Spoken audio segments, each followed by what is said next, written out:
Well, he has lived and headquartered in Oklahoma for several decades, yet many will not recognize his name.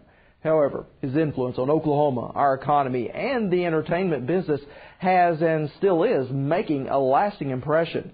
In this week's Oklahoma Profile, we meet Jim Halsey, a truly unique individual who has quietly made a significant mark in the music business for more than 60 years.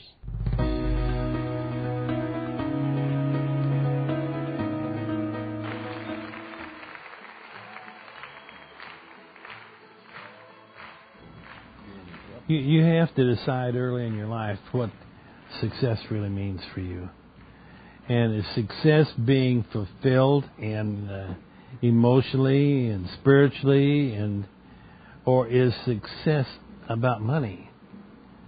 And if your success, if you put it's about money, that's okay too. I have nothing against that. But you're going to enjoy your life so much more if your success is about the passion in your life. Welcome to television taping. Okay, we're ready on audio? If I mention the name Jim Halsey or the Jim Halsey Company, you may not immediately say, oh, I know who he is, or that for many years he has lived outside of Tulsa and had his company's main office in Tulsa. But if I start through a partial list of people that Jim Halsey has been a major influence in their career, your reaction may be different. So here goes. First, we open with the Oak Ridge Boys, who you'll get to know much better as the show goes on. And what about Hank Thompson, Roy Clark, Reba McEntire?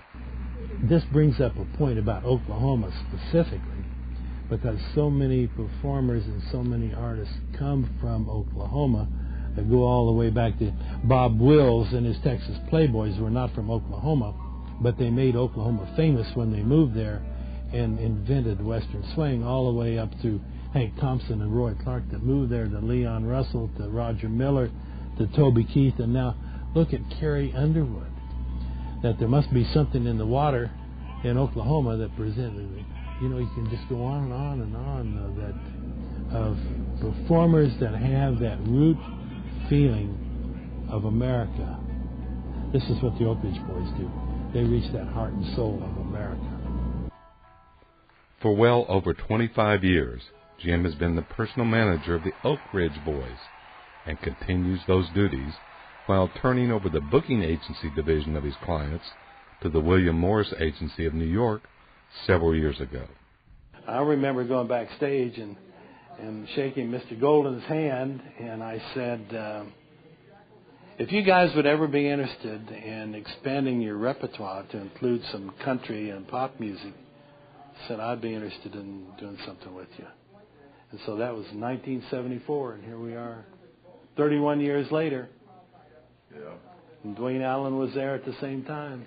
We caught up with Jim, not in Oklahoma, but in Branson, Missouri at the Andy Williams Theater, where in June, the Oak Ridge Boys were giving of their time to tape a Christmas special for another Oklahoman, Larry Jones, and Feed the Children program.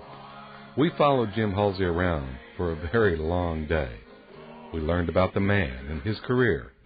Well, I built the company on the premise that the artist always comes first, because I had dealt, as a promoter, I had dealt with so many record companies and so many booking agencies that I felt were so disrespectful to the artists that they were selling that I thought, how in the world could these artists be associated with these people that don't even respect their music or them personally?